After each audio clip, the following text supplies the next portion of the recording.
हम इस चैनल के माध्यम से क्लास 10th का भौतिक विज्ञान स्टार्ट करेंगे। ठीक है, भौतिक विज्ञान के अंतर्गत हम पहला चैप्टर स्टार्ट करेंगे प्रकाश।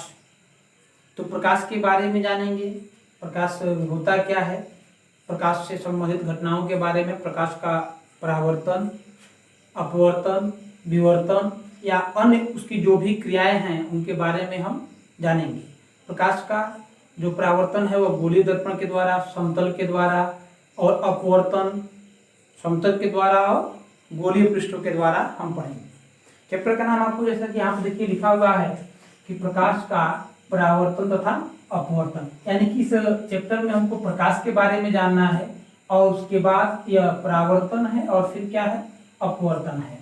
तो हम जानेंगे पहले कि प्रकाश क्या होता है। देखो बच्चों, आप भी जानते हैं कि अगर हमारे यहाँ अगर जो विद्युत है वह कभी चला जाता है तो चारों तरफ क्या हो जाता है, अंधेरा हो जाता है। अगर वही विद्युत फिर पुनः आता है तो हम क्या करते हैं, बल्ब जलाते हैं, और बल्ब जलाते हैं तो हमारे चारों तरफ क्या हो जाती है, रोशनी हो जाती है। जो रोशनी है उसी को हम क्या कह रहे हैं, प्रकाश कह रहे हैं।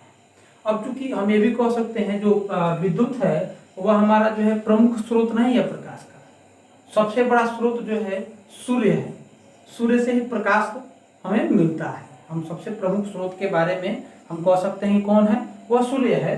तो सूर्य से ही संबंधित जो क्रियाकलाप है प्रकाश का परावर्तन वगैरह, तो सूर्य की किरणों को हम मान करके चलेंगे। यहाँ पर बल्ब या अन्य चीजों का जो है नहीं माना जाएगा। ठीक है, तो हम जानेंगे सबसे पहले जो है प्रकाश के बारे में। आप जानेंगे कि प्रकाश क्या है। प्रकाश के द्वारा ही हम किसी वस्तु को देख पाते हैं, या कह सकते हैं कि हमारे दृष्टि ज्ञान को क्या करता है, वह जागृत करता है। प्रकाश क्या है, प्रकाश के द्वारा ही हम किसी दूसरे वस्तुओं को देख पाते हैं। क्यों देख पाते हैं, क्योंकि मान लीजिए जो प्रकाश की किरण है सूर्य से आई और वह प्रकाश की किरण उस दूसरे वस्तु पर पड़ती है और उस वस्तु से प्रकाश रिफ्लेक्टिव होकर के हमारे पास क्या आता है, हमारे आंखों पे आता है और हम उसे देख पाते हैं। तो वहां पर प्रकाश का क्या हो रहा है, परावर्तन होता है।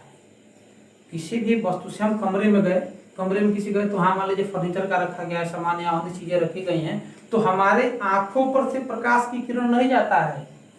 प्रकाश की किरण कहाँ से आता है, उस वस्तु से होकर के आता है हमारी आंखों पर, वह वस्तु हमें दिखाई देती है। यह घटनाएं जो हैं, जो वस्तुओं को देखने की, वह हम मानव नेत्र में पढ़ेंगे कि कैसे नेत्र के अंदर प्रतिबिंब वगैरह बनता है। यह सब चीजें हम जैसे जैसे आगे बढ़ेंगे हम पढ़ते चलेंगे। आज जानेंगे अब फिर पुनः यह प्रकाश। तो आप जान गए कि प्रकाश क्या है, यानी कि हम कह सकते हैं कि प्रकाश हमारे लिए बहुत ही आवश्यक या महत्वपूर्ण है। दूसरा जानेंगे प्रकाश का परावर्तन। परावर्तन का मतलब क्या होता है कि जो प्रकाश की किरणें हैं वह आएंगी और आने के बाद क्या होती हैं, टकराती हैं किसी तल से, और किसी तल से टकराने के पश्चात जो है क्या होती हैं, वह परावर्तित होती हैं। तो परावर्तित होने के लिए जो प्रकाश आता है उसको कैसे तल पे पड़ना चाहिए, तो जो ऐसा तल हो जो चिकना हो और वह जो है पारदर्शी न हो। अगर पारदर्शी होगा तब तो क्या हो जाएगा, प्रकाश की किरण आएगी तो वह रिफ्लेक्टिव नहीं होगा, वह अपवर्तित हो जाएगा। तो हमको कौन सा पृष्ठ लेना है कि जो पारदर्शी न हो। ठीक है, तो आइए हम देखेंगे पहले हम प्रकाश के परावर्तन के बारे में। तो हम जो है एक तल लेते हैं M1 और M2, और हमने इसको क्या किया है, इसमें कलई कर दिया है, यानी कि इसको हमने क्या बना दिया, अपारदर्शी। क्या बना दिया, अपारदर्शी तल बना दिया। ठीक है, अब इस पर हम क्या करेंगे, एक प्रकाश की किरण लाएंगे ऐसे। यह है प्रकाश की किरण जो आ रही है और इस अपारदर्शी तल पे क्या कर रही है, यह टकरा रही है। ठीक है, यह पारदर्शी तल नहीं, क्यों नहीं, क्योंकि इधर हम क्या किए हैं, कलई किए हुए हैं, और कलई किए हैं या हम पेंट लगाए हैं ऐसा कह सकते हैं। तो यहाँ से प्रकाश की किरणें जो है परावर्तित होगी, इधर की तरफ होगी या ऐसे चली जाएगी। ठीक है, तो इस आप जो आने वाली किरण है इसको हम क्या कहेंगे बच्चों, इसको जो आ रही है यानी आने वाली किरण, आने वाली किरण का मतलब आपतित किरण। कौन सी किरण, आपतित किरण। और यह क्या है, इस तल से टकरा करके वापस जा रही है, मतलब कि परावर्तित होकर के जा रही है। क्या होकर जा रही है, परावर्तित होकर के जा रही है। इसलिए इसको हम कह देंगे परावर्तित किरण, परावर्तित किरण। अब देखो यहाँ क्या करते हैं, अब जो है इस आपतन बिंदु जो ये प्रकाश की किरण आ रही है, इस बिंदु पर एक हम अभिलंब खींच लेते हैं। क्या करते हैं, एक हम अभिलंब खींच लेते हैं। ठीक है, थोड़ा सा गलत हो गया था, यह हो गया हमारा अभिलंब। अब देखेंगे इसका नाम भी लिख देना, क्या है यह है अभिलंब। ठीक है, अब हम माने कि कोई प्रकाश की किरण है जो क्या है ए ओ, इसको मान लेते हैं, इसको ए से व्यक्त करते हैं। यह जो प्रकाश की यह है ओ, और यह कौन सी किरण है जो परावर्तित है, वह ओ बी है। तो जो प्रकाश का परावर्तन का परिभाषा बनेगा तो हम कहेंगे कि जब प्रकाश की किरण है, क्या जब प्रकाश की किरण है, या माध्यम मान लीजिए कि हो क्या मीडियम क्या हो एक हो, और यह मीडियम क्या हो दो हो। हम यहाँ मीडियम दो को मान सकते हैं कि जो है कोई भी ठोस पदार्थ हो। ठीक है, तो अब पहले माध्यम से जो है प्रकाश की किरणें आई और वह किसी दूसरे अपारदर्शी तल पे क्या होती हैं, टकराती हैं, और टकराने के पश्चात क्या होती हैं, वह वापस अपने ही माध्यम में लौट जाती है नए मार्ग पर। तो कैसे लौट रही है, जैसे आ रही है वैसे नहीं लौट रही है। क्या हो रही है कि एक माध्यम से प्रकाश की किरण आया और जो है इस परावर्तक तल से टकराया, और टकराने के पश्चात क्या हो रही है, वह फिर पुनः अपने ही माध्यम में नए मार्ग पर वापस लौट जा रही है। उसे हम क्या कहेंगे, प्रकाश का परावर्तन कहेंगे।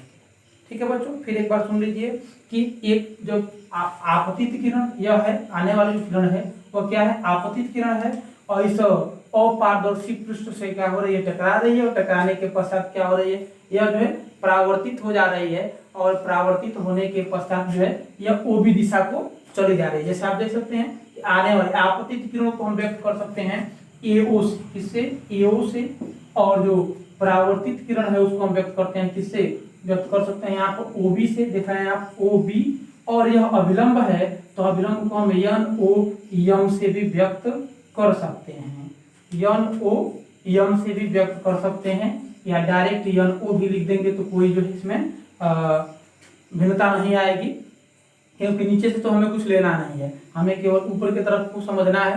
अब आपको हम यहाँ परिभाषा फिर अभी पुनः बताए हैं, आप लिख भी देते हैं, आप नोट कर लीजिएगा कि जो प्रकाश की किरण यानी कि प्रकाश का जो अपवर्तन है, वह प्रकाश की किरण किसी एक माध्यम से आता है और किसी दूसरे माध्यम कहने का तात्पर्य क्या है, दूसरा जो माध्यम हो वह अपारदर्शी हो, पारदर्शी नहीं हो, वह क्या हो अपारदर्शी हो, और अपारदर्शी पृष्ठ से क्या होता है टकराता है, टकराने के पश्चात जो है अपने ही माध्यम में अपने ही माध्यम में नए मार्ग पर वापस लौट जाता है।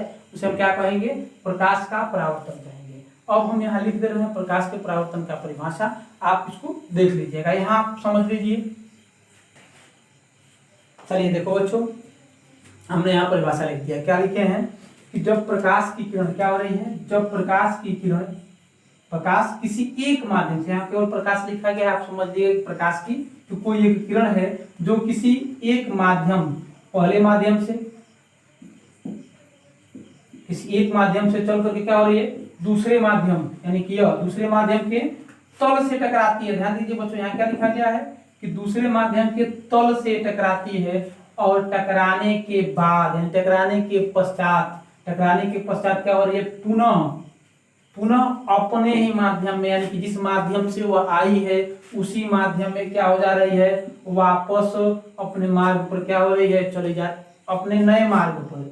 देखो प्रकाश की किरण आया और यहाँ से टकराया, टकराने के पश्चात जिस मार्ग से आया उसी मार्ग से छोड़े जा रहा है, यह दूसरे मार्ग से क्या हो जा रहा है, चला जाता है, वो क्या कहलाता है, प्रकाश का परावर्तन कहलाता है। फिर एक बार आप देख सकते हैं कि जब प्रकाश किसी एक माध्यम से चलता है और चलने के पश्चात जो है वो क्या होता है, किसी दूसरे माध्यम है, दूसरे माध्यम को आने का तात्पर्य क्या है, यहाँ दूसरा माध्यम का मतलब है कि अपारदर्शी क्या हो, अपारदर्शी हो।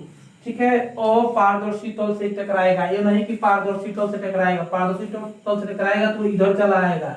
और हम पढ़ रहे हैं क्या, अभी हम पढ़ रहे हैं परावर्तन, हमको अब जब प्रकाश दूसरे माध्यम में चला आएगा तब हम अपवर्तन में पढ़ेंगे। अभी हम क्या पढ़ रहे हैं, केवल प्रकाश का परावर्तन। परावर्तन में क्या होता है, प्रकाश की किरणें क्या हो रही है, जब एक माध्यम से चलेंगी और चल करके जब दूसरे माध्यम के तल से टकराएंगी, दूसरे माध्यम को आने का तात्पर्य क्या है कि जो अपारदर्शी तल से टकराएगी, जो तल है वो क्या है, अपारदर्शी है, अपारदर्शी तल से टकराएगी। तो टकराने के पश्चात पुनः उसी माध्यम में पुनः क्या होगी, उसी अपने ही माध्यम में, जिस माध्यम से आया उसी माध्यम में एक नए रास्ते पर क्या हो जाएगी, चली जाएगी, जिसे हम क्या कहेंगे, प्रकाश का परावर्तन कहते हैं। समझ में आया बच्चों?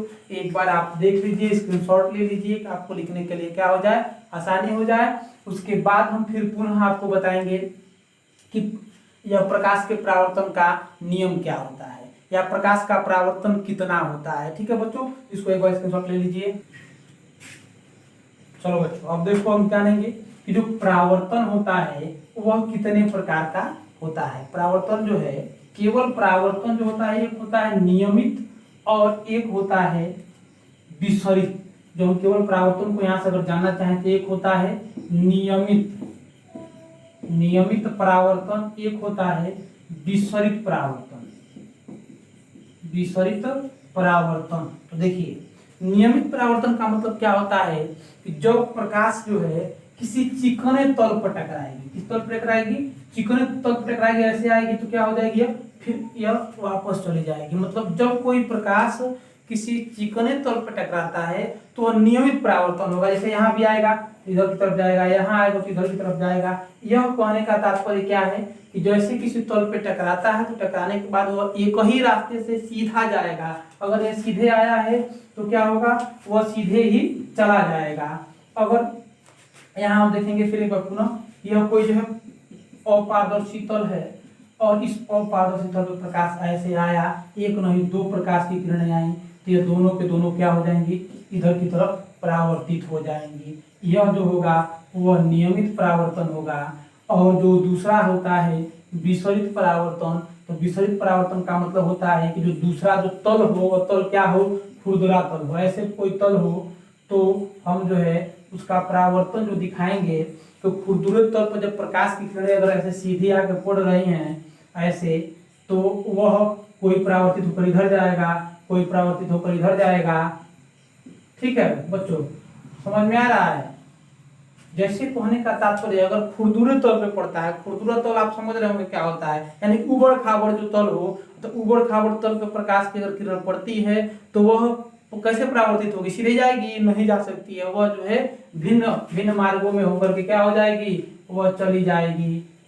ठीक है, तो इसको हम क्या कहेंगे, विसरित परावर्तन कहेंगे। और जो नियमित परावर्तन होगा वो सीधा आएगा और सीधा उसका क्या होगा, परावर्तन होगा। यह होता है नियमित परावर्तन। ठीक है, अब हम जानेंगे कि परावर्तन के नियम कितने होते हैं। क्या जानेंगे, परावर्तन के नियम। तो परावर्तन के नियम देखो बच्चों, दो होता है। परावर्तन का नियम जो होता है वह दो होता है। परावर्तन के नियम, परावर्तन के जो नियम है वह दो है। कौन कौन से हैं? एक नियम जो है पहला और एक दूसरा, दोनों नियम आपको बता रहे हैं। हम चित्र के माध्यम से पहले समझना चाहेंगे कि नियम परावर्तन का पहला नियम क्या होता है। मान लीजिए प्रकाश, ये कोई माध्यम हो गया, यह अपारदर्शी तल हमने बना दिया, और जब प्रकाश की किरणें आई और यहाँ से टकरा करके क्या हो गया, वो फिर पुनः जो है परावर्तित हो गया। इसको कहे थे, हम आपको बताया गया था कि यह कौन सा किरण था, आपतित किरण था। यह कौन सा किरण था, आपतित किरण था, आपतित किरण। और यह था परावर्तित किरण। और यहाँ एक छोटा सा क्या किया गया था, अभिलंब खींचा गया था। यह क्या था, अभिलंब था, अभिलंब था। तो अब हमको समझना है कि अब परावर्तन का नियम, तो पहला जो नियम होता है परावर्तन का वह यह होता है, पहला जो नियम होता है वो क्या होता है कि आपतित किरण, कौन सी किरण, इसको कहते हैं आपतित किरण, मतलब आने वाली किरण, और परावर्तित किरण यानी कि जाने वाली किरण। और आपतन बिंदु पर, कौन से बिंदु पे, आपतन बिंदु पर जो आकर के पहले जो इस तल पर जो प्रकाश की किरण आकर के टकरा रही है उस तल पर खींचा गया अभिलंब तीनों क्या होते हैं, एक ही तल में होते हैं। क्या लिखेंगे, इसमें कुछ लिखने की कोई जरूरत नहीं है, आप यहाँ से समझ सकते हैं कि आपतित किरण, परावर्तित किरण और आपतन बिंदु यही ना आकर के मिल रहा है, तो आपतन बिंदु पर खींचा गया अभिलंब क्या होते हैं, तीनों के तीनों एक ही तल में है। तीनों के तीनों इस बोर्ड पे ही है ना, बोर्ड से कोई बाहर तो गया नहीं है। तो क्या कहेंगे कि आपतित किरण, अपवर्तित किरण और आपतन बिंदु पर खींचा गया अभिलंब तीनों की, सॉरी अपवर्तित किरण नहीं परावर्तित किरण होगा, यानी आपतित किरण और परावर्तित किरण और आपतन बिंदु पर खींचा गया अभिलंब तीनों के तीनों क्या होते हैं, एक ही तल पर होते हैं। अब बात आती है दूसरे नियम। दूसरा नियम क्या होता है कि देखो एक और यहाँ बनेगा, यहाँ पर हम कहते हैं इसको अभिलंब और आपतित किरण के बीच में बने कोण को, अभिलंब और आपतन कोण के बीच में बने कोण को हम क्या कहते हैं, आपतन कोण कहते हैं। अभिलंब और आपतित किरण के बीच बने कोण को आपतन कोण कहते हैं। इसे I से प्रदर्शित किया जाता है, यह होता है आपतन कोण। आपतन कोण ये क्या होता है, यहाँ से आपको दिखा दिए हैं। I क्या है, आपतन कोण है जो आपतित किरण और अभिलंब के क्या हो रहा है, बीच में बन रहा है। यह रहा आपकी आपतित किरण, यह रहा अभिलंब, इन दोनों के बीच में जो कोण बन रहा है वो क्या है, वह है आपतन कोण। दूसरा जो होता है यह होता है परावर्तन कोण। इसको व्यक्त करते हैं R से। इसको किससे व्यक्त करते हैं, R से व्यक्त करते हैं। इसको कहते हैं परावर्तन कोण। इसको क्या कहते हैं, परावर्तन कोण। इसको व्यक्त करते हैं किससे, IR से, परावर्तन कोण। तो दूसरा जो नियम होता है वह कहता है कि आपतन कोण I बराबर होगा किसके, परावर्तन कोण। तो दूसरा नियम क्या कहता है कि आपतन कोण जो होता है वह परावर्तन कोण के बराबर होता है। ठीक है, फिर एक बार पुनः समझ लीजिए कि परावर्तन के दो नियम हैं। परावर्तन के कितने नियम हैं, दो नियम हैं। पहला नियम है क्या कि आपतित किरण, परावर्तित किरण और आपतन बिंदु पर खींचा गया जो अभिलंब है, यह तीनों क्या होंगे, एक ही तल में होंगे। एक ही तल कहने का तात्पर्य है कि हम बनाए हैं तो बोर्ड पे है, आप बनाओगे तो आपके बुक में होगा, नोटबुक में। दूसरा नियम जो होता है वो क्या कहता है कि I बराबर R, कोण I बराबर कोण R। हिंदी में लिखना चाहेंगे तो क्या लिख सकते हैं कि आपतन कोण, आपतन कोण बराबर परावर्तन कोण।